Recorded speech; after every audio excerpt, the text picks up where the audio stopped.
Bienvenidas y bienvenidos a su programa Ya lo dijo la Corte, en el cual analizamos las sentencias más importantes, los fallos emblemáticos del máximo tribunal de la República. Y en esta ocasión vamos a comentar, vamos a analizar el amparo directo en revisión 269/2014. Le doy la bienvenida a Josué Beristain. Josué, muy bienvenido.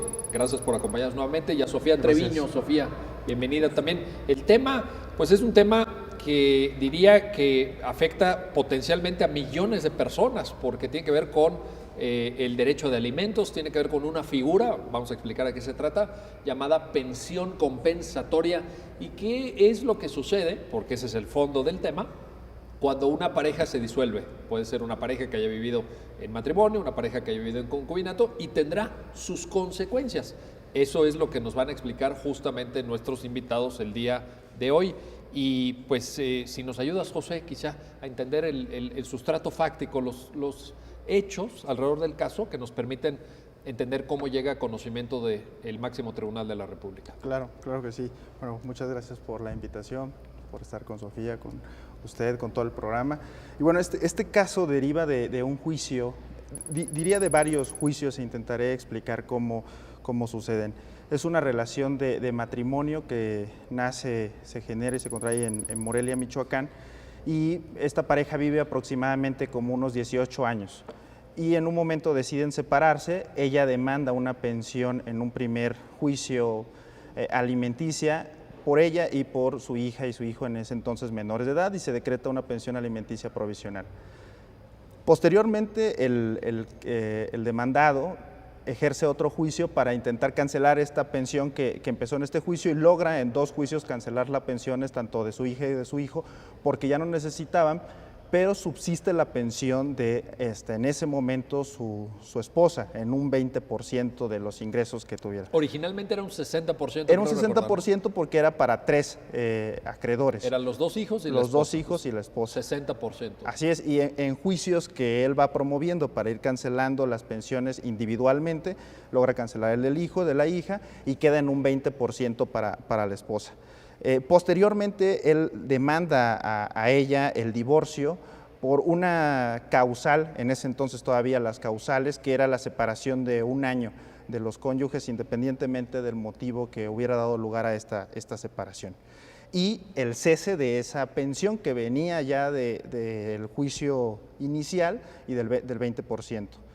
Ella también reconviene el divorcio por dos causales también diversas, que era adulterio y violencia, y pide la pensión alimenticia. El juez de primera instancia determina que se logra acreditar la causal que él dijo, que era la de la separación de un año, decreta la disolución del vínculo matrimonial y cancela la pensión alimenticia que estaba a favor de ella. El argumento ahí del juez es que es un divorcio por una causal que no tiene ni cónyuge culpable ni cónyuge inocente. Y esto es relevante porque anteriormente, cuando teníamos el sistema de causales, todas las obligaciones, casi todas derivadas de la disolución del vínculo matrimonial, atendían a la culpabilidad y a la inocencia de una manera abstracta, por decirlo de algún modo, ¿no? Entonces ese es el argumento.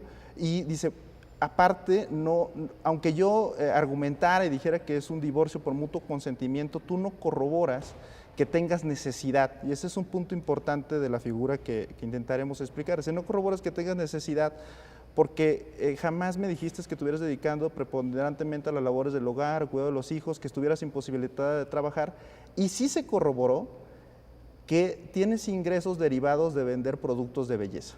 Entonces, ese es el argumento medular. Le cancela la pensión, y ella promueve una apelación, y en la apelación se modifica y se determina, ya esbozando un poco desde ahí los argumentos por la Sala del Tribunal Superior de Justicia, que podía existir la obligación de una pensión alimenticia por otros factores diversos a la necesidad. Contra esta resolución, que modifica y decreta el 20%, mantiene el 20% que ya venía, deja por supuesto firme el divorcio, él promueve un amparo directo en el cual hace valer muchos argumentos, entre ellos que esta figura no estaba en la legislación como tal y que la legislación era clara en que cuando no existía un cónyuge culpable no había que pagar una pensión alimenticia definitiva, ¿no? El amparo le es negado y contra eso promueve una revisión donde reitera parte de estos argumentos, por supuesto que les da una connotación de transgresión a derechos fundamentales, que es lo que posibilita que llegue al alto tribunal y se emita esta sentencia. A ver, Sofía Treviño, una de las maneras, argumentativamente hablando, en cómo la Corte desarrolla el razonamiento de la sentencia tiene que ver con este derecho a un nivel de vida adecuado. Ayúdanos a entender esto porque parecería que es un derecho que se tiene que construir, que se tiene que explicar y por qué es relevante en el caso que estamos intentando entender. Sí, es muy interesante porque lo que la Corte al final termina resolviendo es que se trata de una obligación derivada de este derecho, del derecho a la vida digna, al derecho como un mínimo de sustinencia, ¿no? Y habla básicamente de la distinción entre alimentos y esta figura que se llama pensión compensatoria. ¿Por qué es importante la distinción que hace la sentencia? Porque el tema con cuál es la fuente de esta obligación varía dependiendo del estado en el que estamos parados. O sea, es muy interesante. La entidad federativa, dices. O sea, es muy interesante ver que la figura de la pensión compensatoria tiene sus orígenes en otros países, no nos la inventamos en México, pero mientras que en la Ciudad de México el Código Civil prevé esta como medida de compensación por la realización de labores en el hogar, otros estados, otras legislaciones no tienen esta figura, como es el caso de Michoacán. Porque o sea, el artículo con base en el cual la sala sustenta su resolución es un artículo que prevé la pensión alimenticia para casos de necesidad. Y la Corte lo que hace es distinguir entre la figura genérica de alimentos, o lo que hemos entendido por alimentos, a otra obligación que también es como dentro de la misma familia, pero que se refiere a pensión compensatoria, y la fuente de esta obligación no es necesariamente el código, sino este derecho constitucional a la vida digna. Lo cual haría que fuera relativamente intrascendente en dónde surge el asunto. Es decir, esa diferencia de legislación se supera si el apoyo o la fuente, como muy bien lo dijiste tú, si la fuente de la obligación es un derecho fundamental que puede tener base constitucional o convencional, pues es para todos. O sea, independientemente si vives en Morelos o en Michoacán o en Yucatán. Pues esa sería nuestra intuición, pero en tanto, o sea, para cómo funciona la jurisprudencia en México, entendió que hay un código para cada entidad. No hay todavía, yo diría, de lo que he estudiado de esta línea de jurisprudencia, de estas sentencias, como un criterio definitivo de qué entendemos por esta figura. Porque mientras que ciertos estados hablan, por ejemplo, de que tiene que haber necesidad, ¿no? No solamente te tienes que haber dedicado a las tareas del hogar, sino que también tienes que tener, tienes que no tener la posibilidad de hacerte de tus propios medios de subsistencia. Entonces, como que la figura va variando de estado en estado y la jurisprudencia normalmente responde a cada una de esas legislaciones. Pero la pregunta sería, con base en este criterio de la Corte, que obviamente luego vamos a ver si es por reiteración, si se da la reiteración, los elementos de que el precedente sea obligatorio y de observancia vinculante para todos los jueces en México, pero si la base es un derecho fundamental, entonces lo que no puede haber es ausencia de consideración de la figura. O sea, luego eso es lo que parece. Esta sentencia lo dice, hay otra sentencia posterior de Veracruz que dice algo similar. Parece que esa sí sería una conclusión que podríamos tener.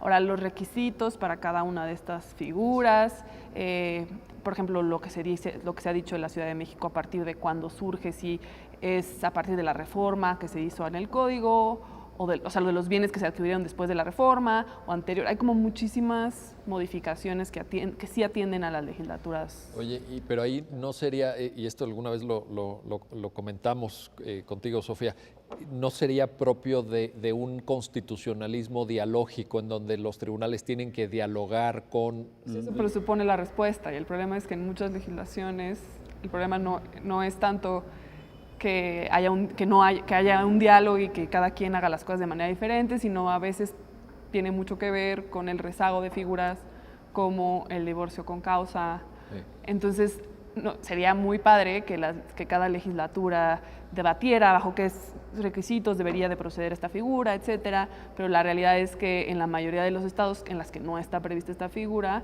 es porque no han legislado en la materia y siguen bajo un régimen que deriva de determinar quién es el cónyuge culpable, quién es el cónyuge inocente. Oye, y además me imagino que en las legislaturas locales este tipo de temas tampoco es prioridad.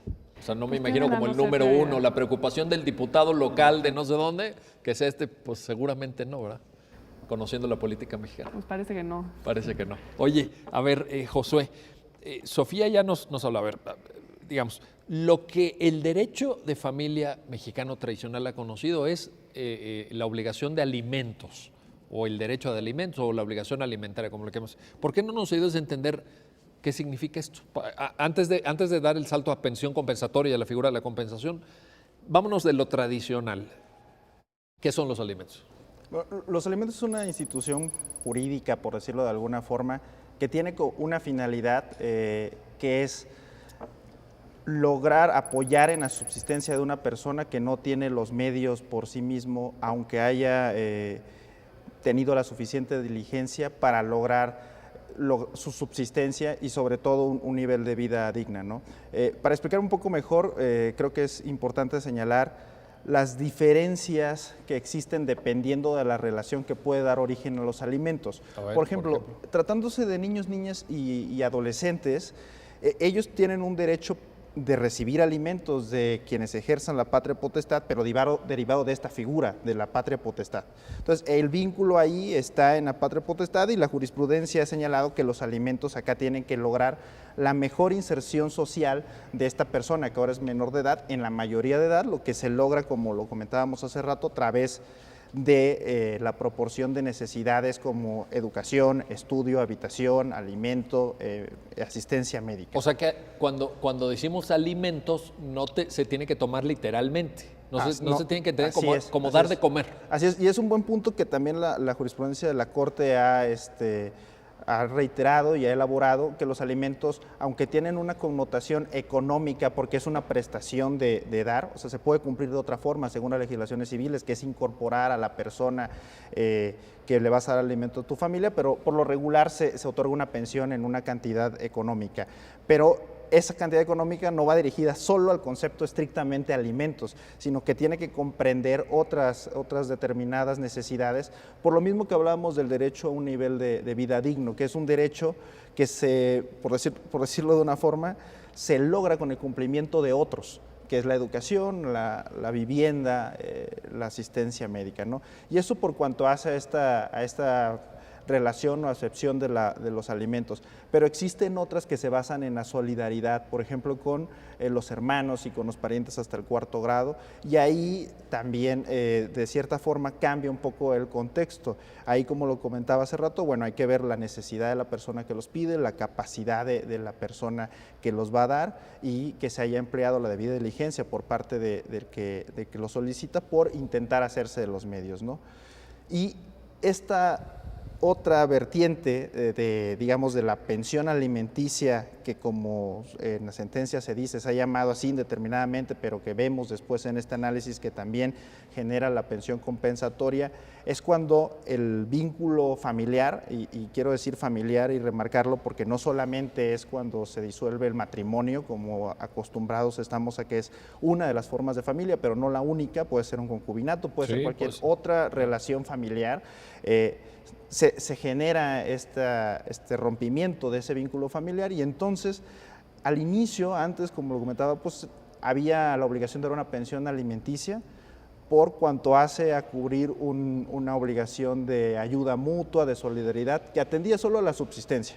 Bien, yo me divorcio y entonces digo, bueno, yo necesito alimentos porque durante mucho tiempo no hice trabajo remunerado económicamente, entonces me da una pensión alimenticia y vuelvo a insistir, bajo esta forma de distribución que era cónyuge culpable, cónyuge inocente. ¿Quién dio pie al divorcio? ¿Tú? Bueno, entonces tú vas a pagar una pensión alimenticia.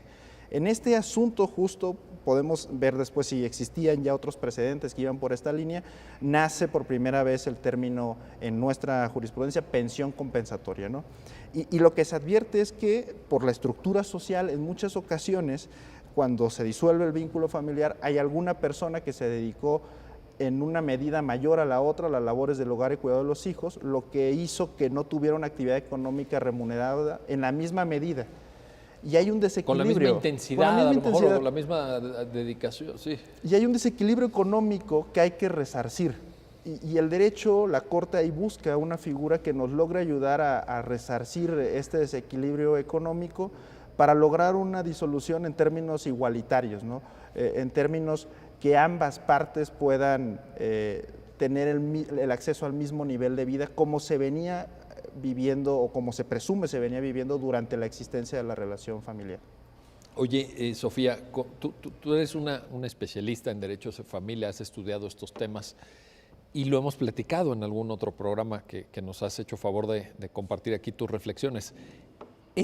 Este enfoque es un enfoque novedoso para el derecho de familia mexicano. Hay un, no sé si llamarlo, alguna vez lo hemos ya platicado, el nuevo derecho de familia mexicano. O sea, ¿cómo se lee por alguien que estudia ese tema como es tu caso? Cuando hemos estudiado este tema también desde la Corte, nos hemos dado cuenta que como evolución del derecho de familia normalmente viene en dos ejes marcados. Uno es el reconocimiento de los derechos de los niños, niñas y adolescentes, y otro también es como la revolución de género, ¿no? El reconocer que en la familia hay situaciones de poder que son desiguales y que el derecho debe de intervenir en esas relaciones de poder desigual, ya sea frente a los niños o sea frente a cónyuges o parejas, primordialmente en atención a la posición excluida de las mujeres, tanto del mercado laboral como de temas incluso de violencia y temas económicos, etcétera, ¿no?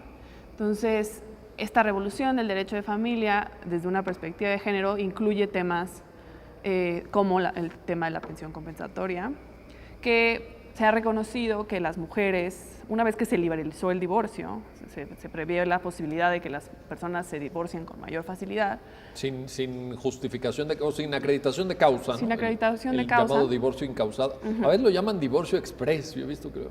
Pero ese es porque es una figura administrativa. Entonces hay como diferentes. Pero en la liberalización del divorcio, la facilidad al acceso al divorcio, llevó también a que las personas se dieran cuenta que una vez que se decretaba el divorcio, los hombres en general se volvían más ricos y las mujeres estaban en una posición más pobre. El divorcio como factor de empobrecimiento femenino, ¿no? Exacto. Entonces, y esto está comprobado económicamente. Sí, está estudiado. Etcétera. Y ante la desaparición de las figuras, como lo comentaba Josué, del cónyuge culpable, pues parecía que había un vacío en cómo atender a esta situación de desigualdad. Y esto fue impulsado no solo desde la Corte o desde una visión de derechos humanos, sino también desde el nivel de legislatura, movimientos feministas a nivel de legislación que impulsaron la creación, por ejemplo, en el 2000, de una indemnización hacia la persona que haya realizado labores en el hogar. Entonces, ya desde el 2000, en la legislación, al menos de la Ciudad de México, hay el reconocimiento de esta situación de desigualdad. Y se crean estas figuras que después la Corte reconoce y expande, ¿no? Mientras que en esta sentencia hablamos de pensión compensatoria, hay sentencias posteriores que hablan, por ejemplo, de una doble jornada. Entonces, hay como un camino que nos lleva a reconocer esta situación de desigualdad dentro de las familias que impulsan la creación de medidas que traten de compensar esta situación. Oye, esto que mencionas es muy importante porque este tipo de medidas también contribuyen a hacer visible ese trabajo en el hogar, ¿no? Que de pronto, en la lógica de las relaciones familiares, un poco como que lo dábamos por hecho, ¿no? Oye, ¿quién barre? ¿O quién recoge la mesa? ¿O quién lava los platos? Híjole, pues había una inclinación o una propensión a que fuera la mujer. Una realidad. Bueno, ¿no? Una realidad, pero quiero decir, habrá excepciones, porque también ya sabes que después te dicen, bueno, pero nunca falta el que dice, no, pero yo en mi casa... Yo ayudaba a lavar los platos. ¿no? Por lo menos llevaba los platos, ¿no? Yo acercaba los platos ahí. Sí, no, y es lo que me gusta esta sentencia porque sí reconoce esta figura, pero de este tipo, esta línea de jurisprudencia, algo que me llama la atención es que parece que ya es una realidad la igualdad, ¿no? O O sea, parece... No, bueno. Ajá, parece cuando dice, por ejemplo, parece. las mujeres ya se incorporaron al mercado laboral, entonces, por lo tanto, ya los hombres también contribuyen al trabajo en el hogar y, por lo tanto, en el derecho parece que ya hay un discurso como de que ya las cosas son diferentes y que, por lo tanto, el derecho también ya debe ser diferente. ¿Y la realidad cuál es? Pues la participación en el mercado laboral de las mujeres en México es alrededor de 40%, es la menor en Latinoamérica y en países con desarrollo similar al de México, ¿no? Es muy impactante que a nivel comparado estemos tan atrás en la participación femenina en el mercado laboral.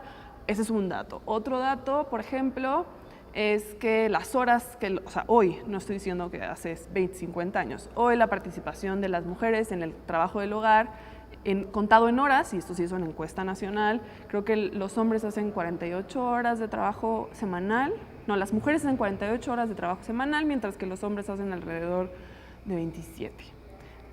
Entonces, mi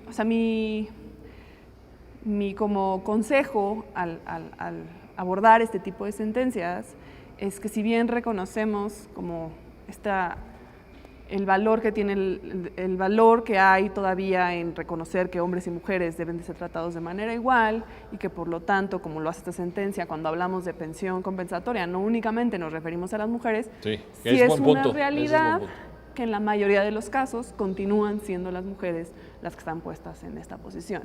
Entonces, hay que tener cuidado con cómo afirmamos. O sea, a mí me hubiera gustado que en la sentencia se dijera, sí está mal que el artículo de Michoacán se refiera a una pensión para las mujeres. Eso, la sentencia habla de cómo esto es desafortunado, pero me hubiera gustado también que hubiéramos dicho algo sobre, pero resulta que es verdad que esto sigue siendo así. O sea, ¿no? Y en algunas otras sentencias se ha hecho. En algunas otras sentencias se han incorporado estadísticas, los resultados de estas encuestas nacionales. Sí. O sea, no hubiera resultado. Tu comentario es pertinente porque ya se ha hecho, vaya, tampoco es que ahorita se te haya ocurrido ni nada. O sea, es algo que. Y bueno, en el derecho comparado, pues o sea, ya lo sabemos. En tribunales constitucionales de otros países es frecuente que se alleguen de un cierto material empírico, digamos, para pulsar la realidad. Para palpar la realidad, más allá de lo que la norma pueda decirte en cómo fue redactado o cómo está redactado, pero ciertamente hubiera enriquecido esto. Ahora, antes de irnos a la pausa, te pido una reflexión muy, muy rápida sobre esto, Sofía. ¿No será también que no necesariamente en temas tan hasta íntimos, te podré decir, como en la vida de las familias, en la relación entre seres humanos, hay una brecha, hay un abismo quizá entre el discurso jurídico y la realidad social? Es decir, a lo mejor esta es una sentencia que calificaremos de vanguardista en términos de lo que la sociedad mexicana ha avanzado y ha cambiado. Pues, por ejemplo, en discursos económicos sobre desigualdad y igualdad de género, se habla mucho de como instituciones formales e instituciones informales y cómo hay como un diálogo entre estas dos cosas que muchas veces se crearon dadas ciertas situaciones económicas o ciertas situaciones de poder, ¿no? Entonces parece que el derecho, que es una institución formal, a veces va o atrasado o va más adelante que la realidad, porque parece que hay como un ejercicio como de retribución entre el valor que tiene esta sentencia al reconocer esta necesidad y cambios que efectivamente hay de incorporación de las mujeres al mercado de trabajo. O sea, es verdad que en los 70s y en los 80 las mujeres entraron al mercado de trabajo. O sea, ese 40% no existía antes, ¿no? Claro. Entonces, esa modificación económica... O sea, hemos venido avanzando algo. Esa modificación económica sí tuvo un impacto tanto en la realidad de las personas, en las costumbres, en la manera en la que entendemos quién es el que debe de hacer qué cosa, los roles, y también en el derecho. Entonces, saber qué pasó primero, si el cambio en el derecho o el cambio en la realidad, pues es algo muy complejo porque parece que hay una especie de ejercicio de retroalimentación entre las cosas, ¿no? Entonces, lo que sí tenemos que tener cuidado los abogados es hacer uso de esa realidad, ¿no? Cuando dictamos nuestras sentencias, ¿no? Ver a quién le estamos dando, quién estamos aplicando el derecho. Cuando formulamos argumentos, porque yo creo que es una corresponsabilidad entre judicatura y ejercicio de la abogacía también, ¿no? O sea, es una retroalimentación de alguna forma, ¿no? Déjenme hacer una pausa No se vayan, regresamos enseguida para seguir comentando este amparo directo en revisión, el 269 del 2014. Y esta transformación, decía Sofía Treviño y decía bien, una revolución en el derecho de familia mexicano derivado del tratamiento de niñas, niños y adolescentes y del establecimiento muy claro de sus derechos, pero también el tema de género que está ahí y que llegó para cambiar muchas cosas en el ordenamiento jurídico mexicano. Regresamos enseguida.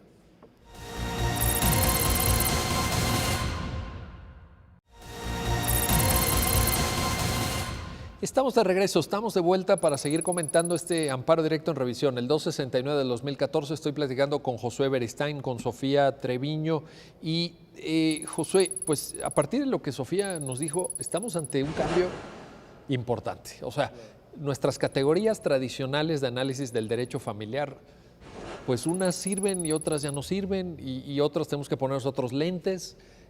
Ha habido un cambio.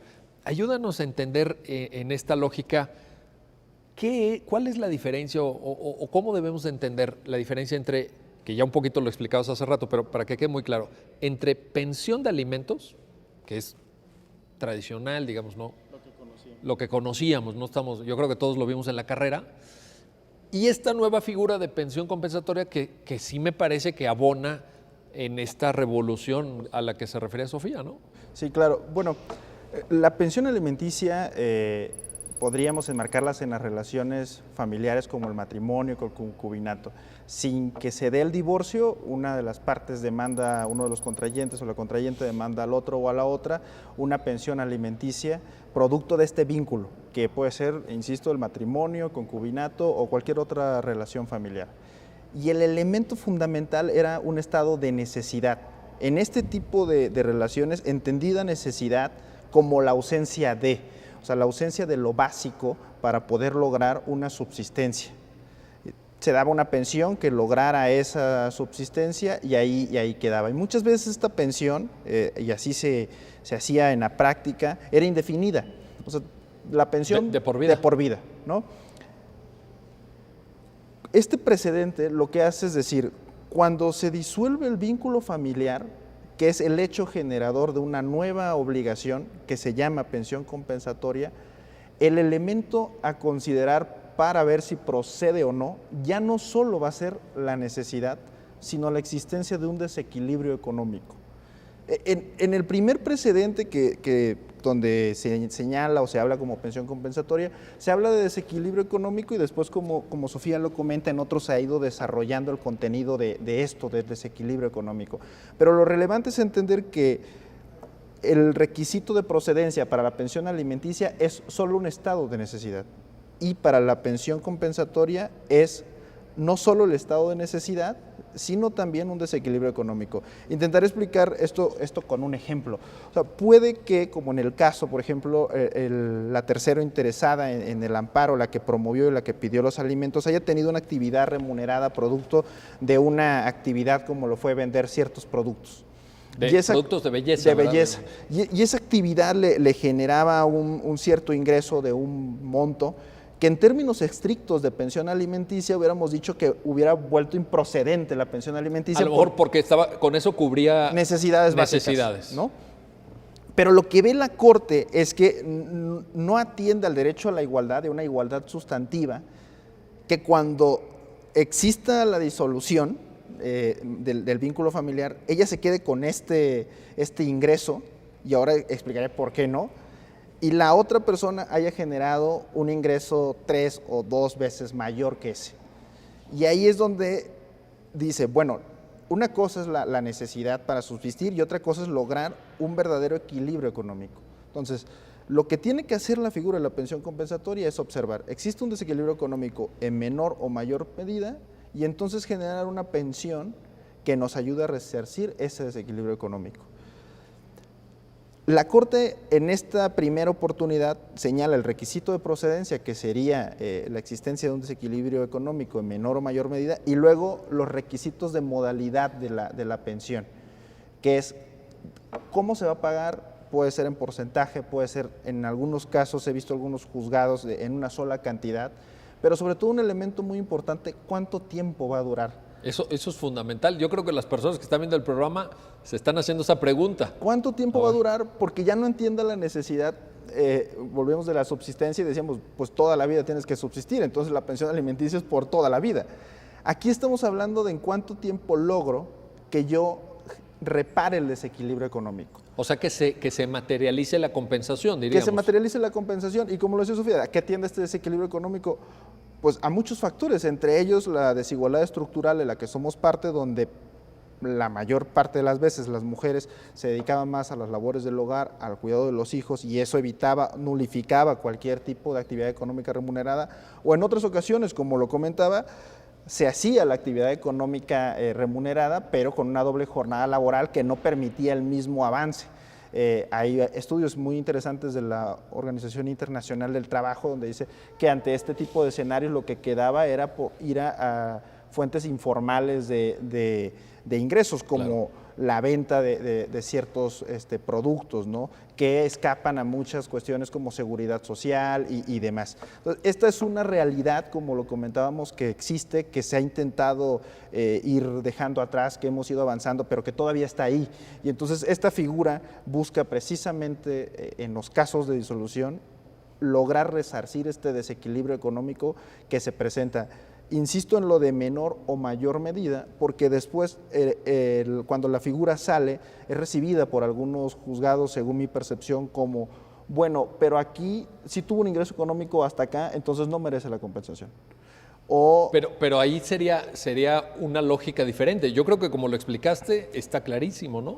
Claro, pero salió como se usó una palabra que decía preponderantemente. Prácticamente la palabra preponderante hacía entender que si no era el 50+1 de dedicación al hogar, no procedía la pensión compensatoria. La Corte después va avanzando en su línea jurisprudencial y hay un precedente también importante donde dice no necesariamente preponderantemente. La actividad del hogar y cuidado de los hijos puede ser de muchas modalidades y en distinto tiempo. Y ni siquiera tiene que ser de manera personal y directa, ¿no? Puede ser de organizativa, logística, de dirección. Así incluso. es, pero que ya te suma un poco a la doble jornada laboral, lo que decía Sofía, cuántas horas al final trabaja el hombre efectivas y cuántas horas la mujer, digamos las personas, ¿no? Alguien que tiene una doble jornada laboral y alguien que no lo tiene. Entonces, solo por eso hacía mucho hincapié en que menor o mayor medida, pero mientras existe un desequilibrio económico, la obligación es de repararlo a través de esta figura que es la pensión compensatoria. Pero lo cual nos lleva a concluir entonces que no necesariamente es para toda la vida. No es necesariamente para toda la vida, por supuesto.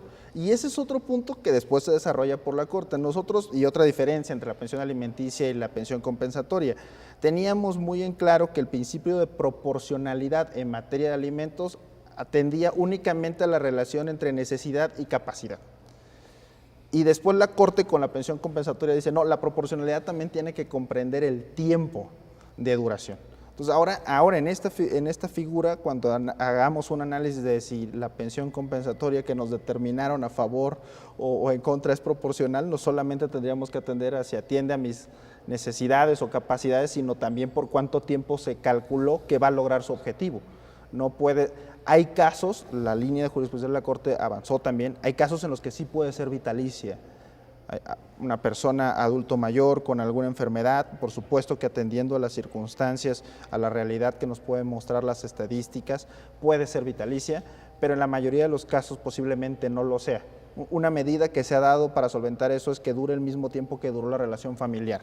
Y ahí está el debate si es la mejor forma de calcular el tiempo o puede haber otras, ¿no? Pero lo relevante, como se comenta, es que no es por regla general indeterminada. Indeterminado.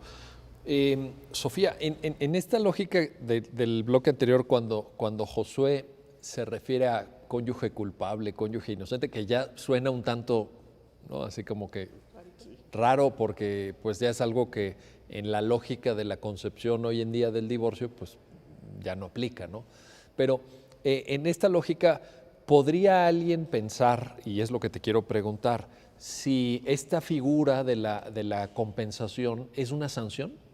¿Es una especie de sanción? ¿Se está sancionando a alguien? ¿Es como un castigo porque te salías tú a trabajar y entonces ganabas más dinero? ¿Se tiene que entender cómo?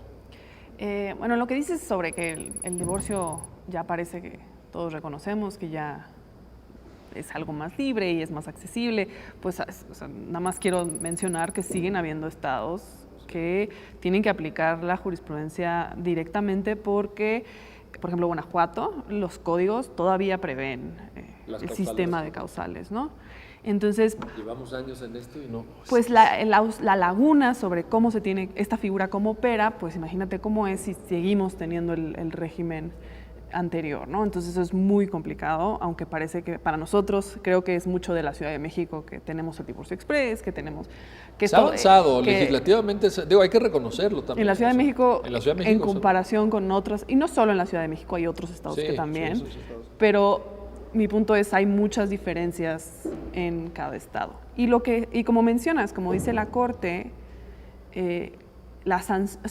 ¿por qué la Corte lo que dice es no se trata de una sanción? No es una sanción. No es una sanción. ¿Y por qué hace por qué se hace por qué hace esa aclaración? Pues porque veníamos de un sistema en el que entendíamos que alguien estaba en culpa al abandonar el matrimonio, ¿no? Alguien hizo algo malo,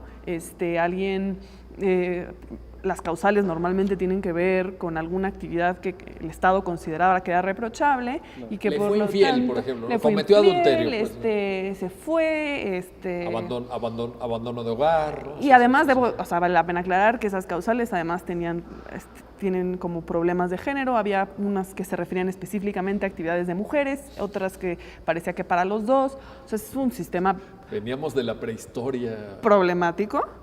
Y entonces la Corte hace el esfuerzo de decir, esto no es una sanción, yo no te estoy castigando, yo solo estoy reconociendo una situación de desigualdad, una situación de desventaja, de la que tú también te favoreciste, ¿no? Porque hay esta idea del trabajo en el hogar, el cuidado de los hijos, permite que la otra persona en el matrimonio salga a trabajar y reciba el beneficio de la actividad pública, del mercado laboral remunerado. Entonces, el derecho lo que hace es reconocer que el hecho de que una persona se haya dedicado a las labores del hogar, al cuidado de los hijos, te benefició a ti también, y por lo tanto hay que resarcir esa desventaja porque al haber terminado esa relación, pues no vamos a dejar a una persona desprotegida o en un estado de desigualdad que muchas veces se da por cuestiones ajenas a su voluntad, que tiene que ver, por ejemplo, no solo con roles de género, sino también con problemas de negociación en el matrimonio, ¿no?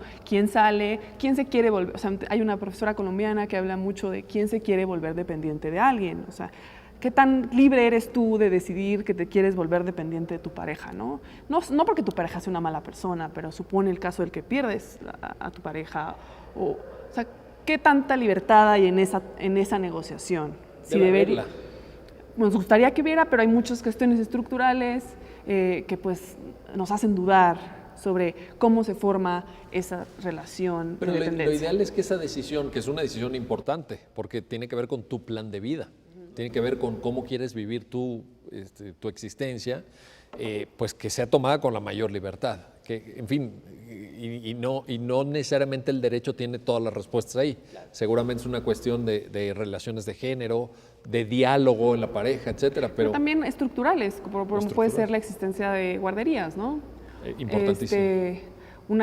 Por ejemplo, una pareja con un reparto equitativo del trabajo en el hogar y acceso a servicios públicos que permitan que ambas personas tengan acceso al mercado laboral remunerado, pues parecería que disminuiría las circunstancias bajo las cuales alguien se tiene que volver dependiente de otro, ¿no? Oye, ¿cómo negociamos eso? Y ahí no se requiere, Sofía, también políticas públicas sustantivas. Quiero decir, de pronto nos fijamos porque pues, nos encantan los abogados, ¿no? O sea, siempre, es que la ley dice o la ley no dice, pero ¿qué pasa también con la política pública? O sea, el tema de estancias infantiles es un tema de política pública. Hay que destinar presupuesto, hay que contratar especialistas que atiendan a los niños, gente preparada, hay que diseñar planes de protección civil para que nunca más vuelva a pasar una desgracia como la de la guardería ABC en Hermosillo. O sea, hay necesitas políticas públicas. Políticas públicas no solo tan directas, que me parece que hay una relación directa con las guarderías, las estancias infantiles y este tipo de temas, pero también hay otras indirectas, por ejemplo, educación de las niñas.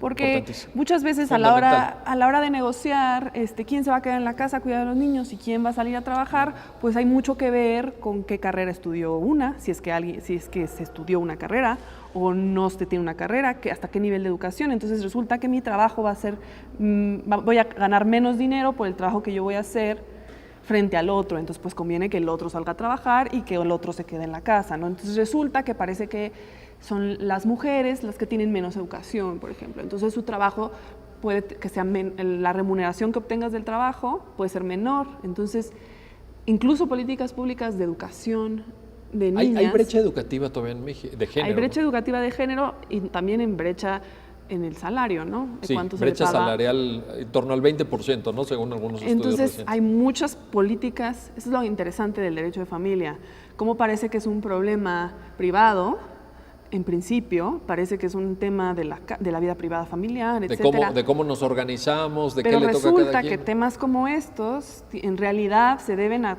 temas estructurales del derecho, que no solo es el derecho familiar, sino el derecho, por ejemplo, administrativo de creación de política pública en temas educativos, en temas...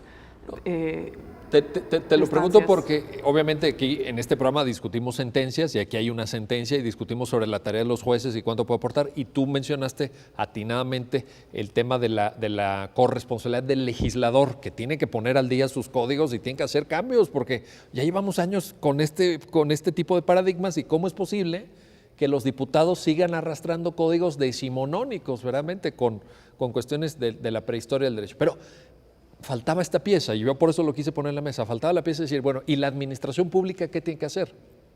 Yo creo que también en la construcción de una visión omnicomprensiva del nuevo derecho de familia mexicano, tiene que haber un lugar para esto, tiene que haber un lugar para discutir políticas públicas, para fortalecer redes de apoyo, para fortalecer posibilidades reales de incorporación de la mujer en el mercado de trabajo, etcétera, porque si no, de otra manera, decimos, oye, bueno, cuando lleguen los casos ante los juzgados, por favor, jueces, juezas, pues miren, tomen en cuenta estos libros, fíjense en todo esto que pues aquí la Corte detenidamente puntualizó. Oye, ¿sabes cuántos casos no llegan? Más del 90% no llega. Entonces, específicamente casos de divorcio. La mayoría de los casos de divorcio se resuelven de acuerdo entre las partes, ¿no? Que tienen como a la sombra el derecho, pero no hay una actividad judicial que verifique los términos de estos acuerdos, bajo qué circunstancias se formularon estos acuerdos. ¿Por qué? Porque la judicialización es carísima. Tienes que pagar un abogado, tienes que llevar un juicio largo. Que ahora ya se cobra menos, ¿eh? Ahora se cobra menos de honorarios por temas de divorcio. Es verdad, pero sigue siendo un tema largo, que no genera los mejores incentivos. Oye, te pongo un escenario todavía más drástico, más dramático, la disolución de un concubinato. Sí, se pone interesante también. Porque, ¿no? Si esto pasa en casos de divorcio, y yo creo que pasa, ahora imagínate cómo es en casos de concubinato. Ahí sí puede ser una diferencia de quién se lleva qué cosa y de cómo queda la definición del patrimonio que hizo una pareja, puede ser una diferencia impresionante. O sea, tenemos un problema serio ahí, ¿no? Todavía. Incluso creo que la encuesta que hizo sobre familias, el Instituto de Investigaciones Jurídicas, vio cómo ha crecido el número de parejas que no se casan formalmente. Claro. Entonces, en tanto el número de parejas que están en matrimonio y las que viven en situaciones de hecho, mientras, o sea, concubinato o no concubinato, ha incrementado de manera importante. Entonces, cómo el derecho, cómo estas sentencias juegan como un trasfondo para la negociación entre las personas que están en este tipo de relaciones o que concluyen este tipo de relaciones. Pues lo podrán hacer en la medida en que sean conocidas. Bueno, vamos a hacer una pausa, no se vayan, regresamos enseguida, porque fíjese, estamos hablando de la manera moderna, la manera contemporánea en que las personas se unen con otras, los efectos jurídicos y cómo el derecho puede ayudar a generar relaciones más justas entre hombres y mujeres o entre parejas de personas del mismo sexo. Regresamos enseguida, no se vayan.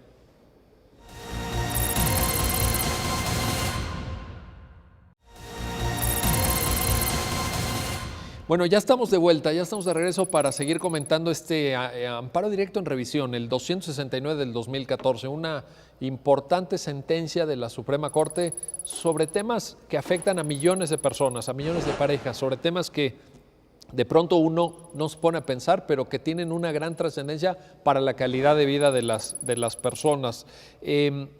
Decía Sofía Treviño, Josué, te quiero preguntar, La norma de la que surge, la norma aplicable en el caso concreto, es una norma del estado de Michoacán, que tiene una redacción orientada hacia las mujeres, digamos, que tiene una redacción que haría pensar que la compensación es algo a lo que tienen derecho solamente las mujeres. Pero, ¿qué dice la Corte en la sentencia sobre este punto?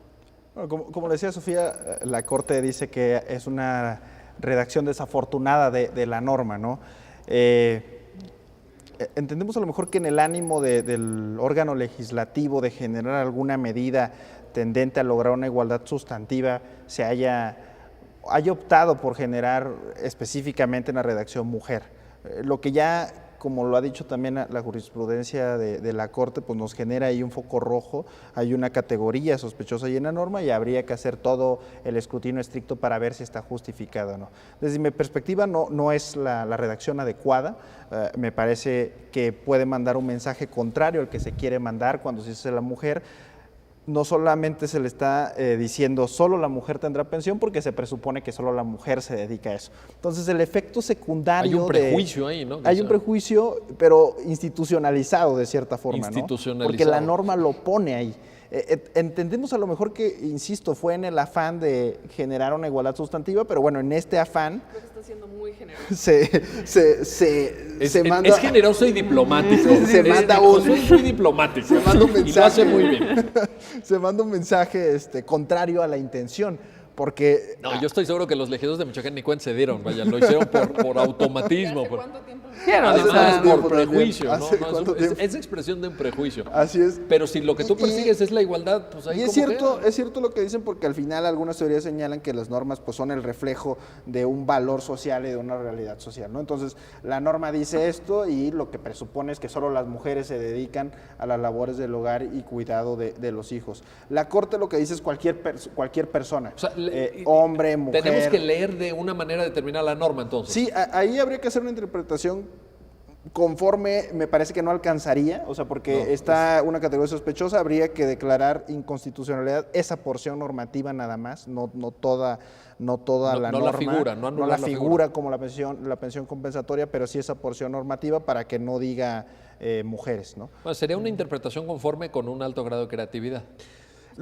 La nueva jurisprudencia de la Corte No ya se no podría habría interpretación conforme. Los nuevos criterios de interpretación conforme y Así categorías es. sospechosas parecerían que este caso que es anterior ya lo hubieran... Con este nuevo enfoque habría que, no salva la interpretación conforme a la constitucionalidad. Hay que ir a la inconstitucionalidad. Inconstitucionalidad de esa porción normativa, ¿no? Y lo que dice la Corte al final y en su línea jurisprudencial que ha ido progresando es cualquier persona. Hombre, mujer, puede ser objeto de una pensión compensatoria. Esto es importante, ¿no? para que las personas que nos están viendo, aunque ya ha habido aquí en el programa, y ustedes lo han aportado con gran claridad, un enfoque de género, creo, porque es lo que subyace en la realidad todavía mexicana, pero que quede muy claro, la figura de la compensación puede ser solicitada por varones también, por también hombres. por hombres, siempre que se dé lo que comentábamos, ¿no? El requisito de procedencia, que es que existe un desequilibrio económico. Y aquí quisiera apuntar algo que hemos estado platicando. Evidentemente, me parece que queda superado el tema de la impenetrabilidad de la familia como un grupo cerrado que solo se regula. Me parece que en cuanto la familia tiene ciertos conflictos que no alcanzan a ser regulados, y diría regulados de forma justa en el núcleo familiar, el Estado tiene que generar las condiciones para que esa justicia llegue. Pero también es importante decir que en principio la regulación familiar de cómo llevamos nuestro proyecto de vida como familia y cómo distribuimos nuestros roles sí pertenece solo a la familia. Lo que no es justo es que en esta distribución de roles en los que mi trabajo acá te ayuda a ti a tener otro trabajo y a la vez reúne recursos para la familia como un ente y no como un individuo o no como una serie de individuos, sino como un ente, al final del día provoque un desequilibrio económico. Eso es lo que no es justo. Y ahí tiene que entrar el Estado. Y ahí es donde entra el Estado con figuras como esta, ¿no? Como la pensión compensatoria, que busca precisamente advertir esta regulación familiar que se dio en un marco de libertad y después resarcirla cuando llega el desequilibrio económico.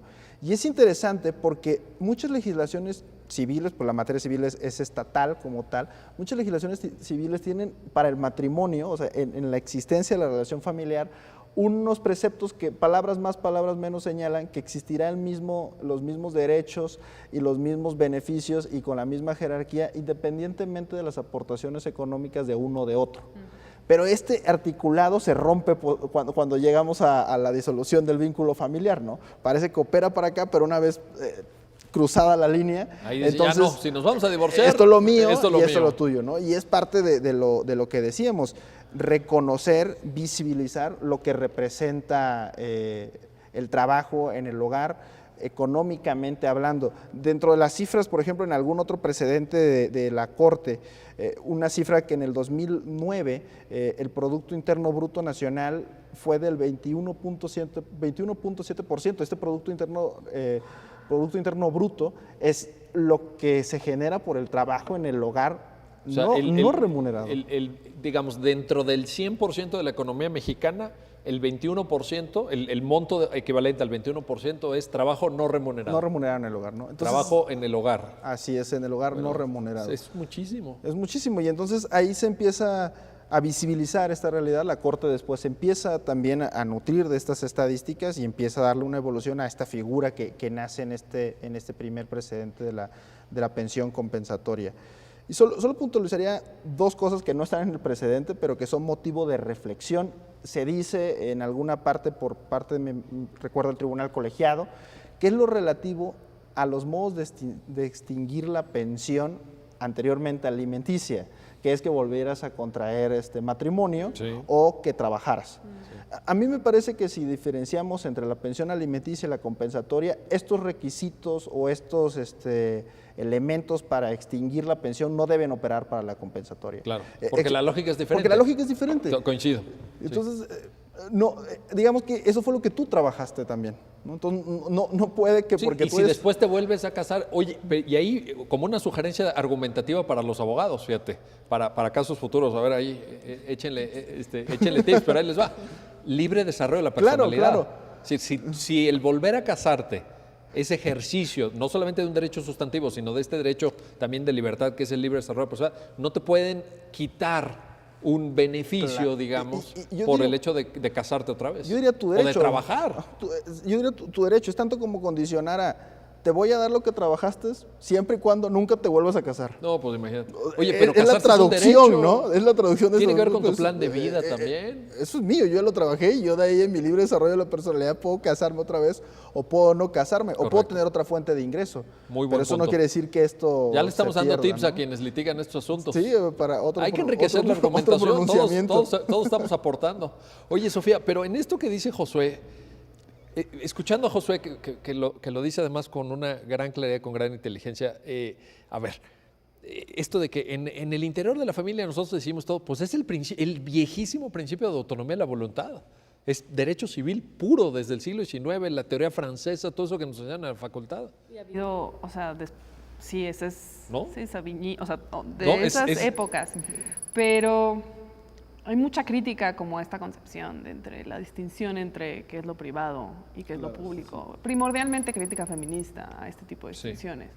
Sí. Y está como tema de qué tan diferente es entonces el derecho de familia frente a otro tipo de derecho porque se refiere a este tipo de relaciones especiales, ¿no?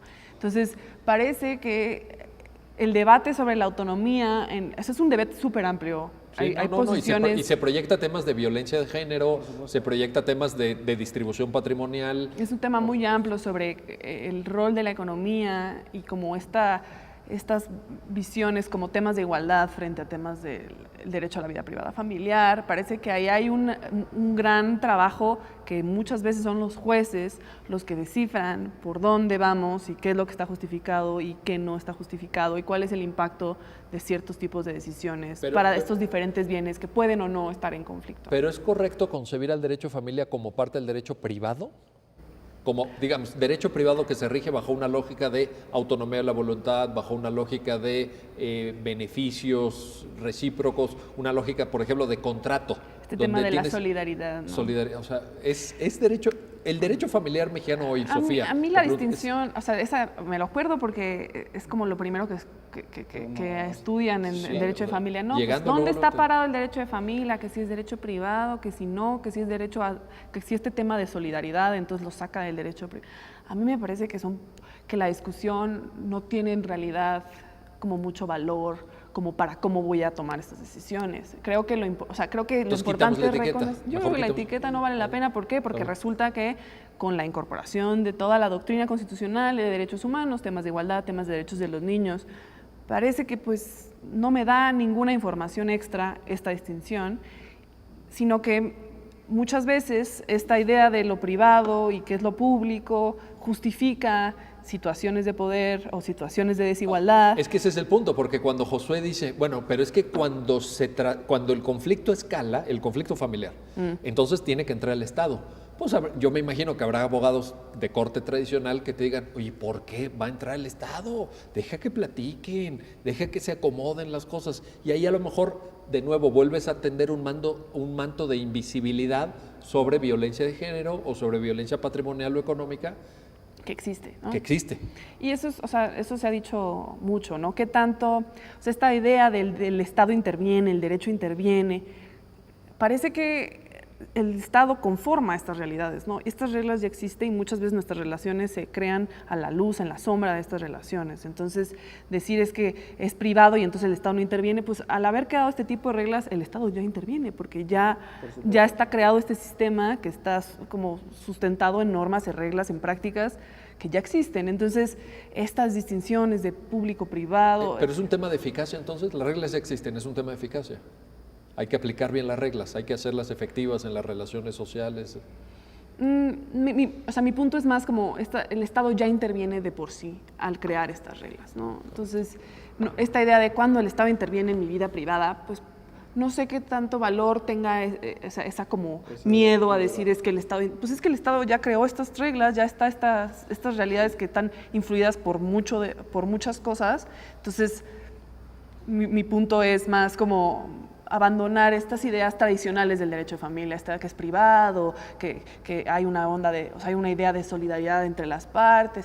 O sea, ¿qué valor nos trae a, por ejemplo, aplicar derechos humanos, a esta visión de igualdad? En eso la Corte ha avanzado muchísimo. Yo creo que la Corte claramente está adoptando el punto de vista que tú estás exponiendo.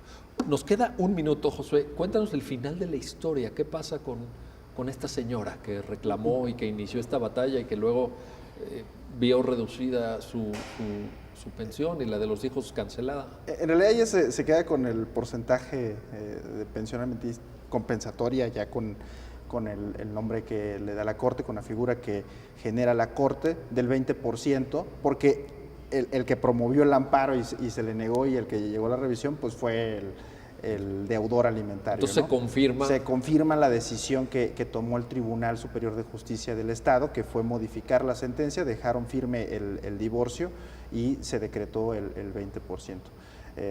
Así acaba la historia y después, por supuesto, la Corte va progresando en su línea. Yo quería nada más un tema en esto que puntualmente señalabas, ¿no? Esta dicotomía entre hasta qué punto sigue siendo sostenible derecho privado y público. Y a mí un claro ejemplo que siempre se me viene a la mente es el tema de la usura. En un asunto, en una materia que podríamos decir ejemplificativa de lo que antes entendíamos como derecho privado, ¿no? El ejecutivo mercantil o lo mercantil que estaba en convenio, la Corte le impregna derechos humanos y más allá de lo que tú y yo pactemos, si esto llega a tener una connotación de explotación de la persona por la persona, habrá un tema de oficio que atender, ¿no? Y lo digo reforzando este tema de que hasta qué punto hay algo que quede en la esfera de lo privado. ¿O cuál es la utilidad de ese tipo 100%, de ¿no? Ojalá que se enteren en las escuelas y facultades de Derecho, ojalá que todos los que den clases fueran tan claros como ustedes. Sofía Treviño, Josué Beristain, gracias. Y gracias a usted que hace posible este programa, ya lo dijo la Corte, en el cual analizamos los fallos emblemáticos, las sentencias más importantes del máximo tribunal de la República. Hasta pronto.